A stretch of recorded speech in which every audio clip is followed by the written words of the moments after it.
ഇന്നത്തെ ലഞ്ച് നല്ല വെന്ത കുത്തരിച്ചോറ്.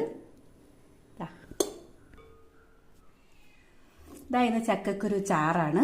നമ്മൾ ചിലർ അസ്ത്രം എന്നും എരിശോരി എന്നും ഒക്കെ പറയും. പാവയ്ക്ക മെഴുക്ക് പുരട്ടിയാണ്, നമ്മുടെ വീട്ടിലുണ്ടായ പാവയ്ക്കയാണ്.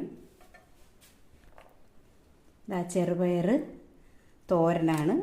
ചെറുപയറിന് ഭയങ്കര ഗുണങ്ങളായിട്ടാ, കാൽസ്യത്തിൻ്റെ കലവറയാണെന്നാണ് പറയുന്നത് ചെറുപയർ. ഇന്ന് അയലയാണ്, മാങ്ങയിട്ട് കറി വെച്ച അയലക്കറിയാണ്. മാങ്ങയും തക്കാളിയും ഒക്കെ ഉണ്ട് കേട്ടോ. ഇത് നല്ല കൊതിയൂർന്ന് നമ്മുടെ പുളിച്ചിക്കയും കാന്താരിയും കൂടെയുള്ള അച്ചാറാണ്. ഇതാണ് നമ്മുടെ ഇന്നത്തെ ലഞ്ച്.